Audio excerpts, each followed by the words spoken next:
Welcome to the Hopefulist, a daily talk show hosted by veteran broadcaster Wendy McClure. Join Wendy each day as she shares her life lessons that transformed her from perpetual pessimist to the ultimate hopefulist. The perfect morning show to get you caught up on the day's top stories while sharing insights that will lead to positive transformation and bring out the hopefulist in you.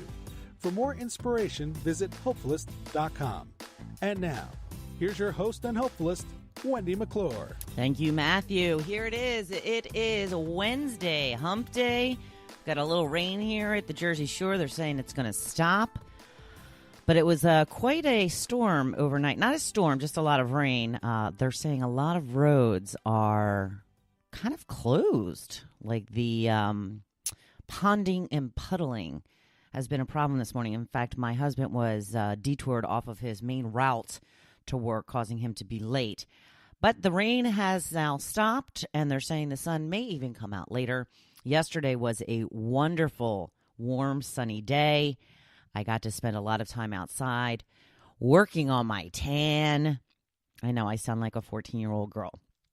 I do always feel a little bit better with color on me, and I just love sitting out in the sun. So I finished a book, started a new book, had a nice relaxing time, got to see some boats go by. It was a good day. Today is the big day that we are supposed to be hearing and seeing the new royal baby. So maybe by the time you are listening to this, the introduction has already been made.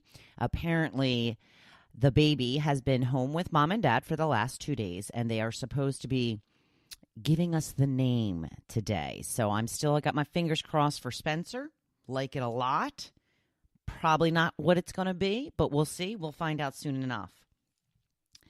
I wanted to mention I had seen on Facebook, it is the 17th anniversary of the Allen Iverson rant about practice. My husband and I still get a chuckle over this. You know, practice.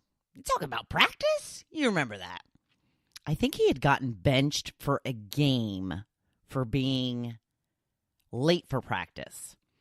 And in a press conference, they were asking him about that. And he's like, you're asking me about practice? Not a game? Not an actual game? You're talking to me about practice? It's pretty funny. So some of these sports clips that we've heard over the years are pretty hilarious. My favorite, it's pretty well known now because it was part of a television commercial. And I'm hoping that this is going to come up, but I'm sure you remember this. What's that? Playoffs? Don't talk about playoffs. You kidding me? Playoffs? I just hope we can win a game. I just can't help but crack up every time I hear that. It is so funny to me. Playoffs? It's Jim Mora during a press conference after the Indianapolis Colts lost to the San Francisco 49ers. He had a very young quarterback at the time named Peyton Manning. And he has said at this point that he regrets the way he talked about him at times. He kind of apparently threw him under the bus during that press conference. I'm not really sure. I didn't listen to the whole press conference. I just love that clip. And he's pretty well known for it at this point. So, we see that a lot during football season because, like I said, somebody had picked that up as part of their commercial. I believe it was a beer commercial, maybe Coors Light, something like that. But hilarious. I love it. So I've gotten quite a few chuckles from Allen Iverson's practice as well. Practice? You talking about practice? So funny to me.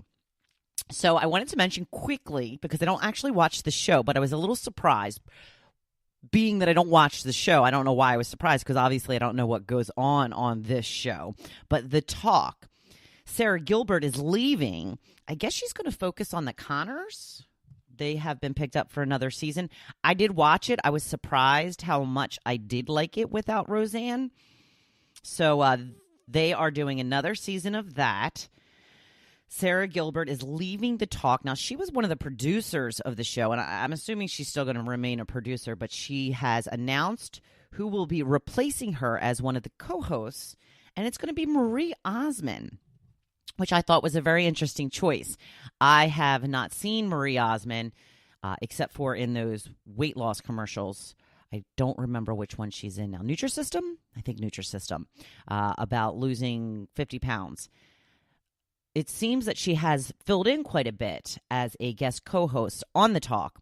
And the producers now saying, of course, she is the perfect fit for Sarah Gilbert's replacement. I'm not really sure. I mean, I think that the start of these shows, say The View, it was about a bunch of different women from different backgrounds to talk about their point of view. And I think that replacing Sarah Gilbert, who is probably in her 30s, maybe 40, maybe, and replacing her with a woman Marie's age, I don't know if that's going to give the same point of view. I think that Marie and Sharon Osbourne, who also is on the show, would probably have, well, they're the same age range, about. I don't know how old exactly either one of them are. I would imagine that Marie Osmond and Sharon Osbourne would have a lot of different points of view. I guess that's what they're thinking. But I don't know if they're really kind of spreading the age range around. Again, I don't really watch the show, but I just thought it was an interesting choice. I like Sarah Gilbert. A little sad she's going to be leaving. For those couple of times that I turned the TV on and it happened to be on, and I wanted to, at least stay tuned in long enough to hear them finish what they were talking about. But we'll see how it goes. I'm happy for Marie, though. I love Marie Osmond. I'm a fan of hers. I think that... we've known Marie her whole life. It's kind of crazy. I used to watch her, her and Donnie and Marie on Friday nights, I think it was. Friday nights right before the Sonny and Cher show. All those variety shows back in the day. So moving on to the topic of the day, I wanted to ask about, I don't know if you guys saw this, Bryce Harper, Philadelphia Philly, who got a grand slam last night, by the way. So congratulations, Bryce, and thank you very much. His wife just announced that she is pregnant. Their first child. So congratulations to the both of them. And she had received a message through social media. And it was from a woman who thought she was messaging Bryce. So she was kind of offering her services to be his stress reliever. I think we all know what that means. So she said, "Hey, handsome, I'm Jordan. I'm just trying to be your stress reliever." And then she shared a photo of herself. But she accidentally sent it to his wife and his wife's account instead of his account. First mistake, big one, right there. So what his wife did, Kayla, she posted the picture that was sent on her account and then wrote, "If you're going to try and go after a married man, the least you could do is be smart enough to message his Instagram account and not his wife." Yeah. So she put her picture up for everybody to see. Does she deserve to have her picture up for everybody to see? I don't know. I get a little leery about that. Granted, she sent the picture. Obviously, it was intended for Bryce. It did not fall into Bryce's hands. And I'm assuming that Bryce could do what he wants with it, as Kayla can do what she wants with it, because it was sent directly to her. That might be shaming a little too much. I know, what she did sucked. It was wrong. It was horrible. And she probably gets what she deserves. I don't know if I would have posted the picture. I would have called her out on Instagram like his wife did. But I don't know if I would have shared the picture. I don't know. Maybe I would have. I'm just not sure.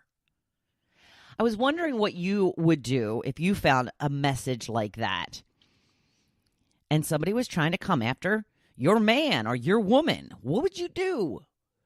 I had Jim comment on the blog post or on the Facebook post asking this question. He said, "I would ignore it."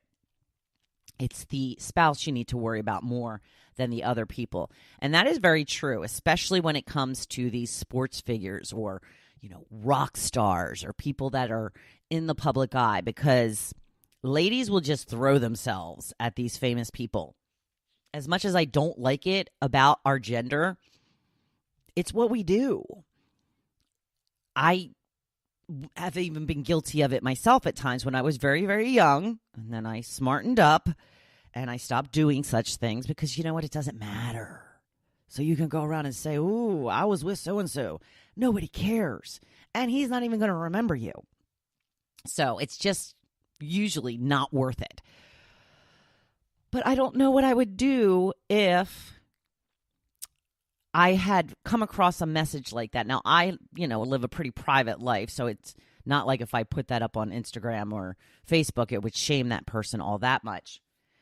But these sports stars and rock stars, like I said, they have plenty of opportunities. And this is just one example of women throwing themselves at them. And, it happens in the opposite as well, but not nearly as much. And I can say this with complete accuracy on my part, at least.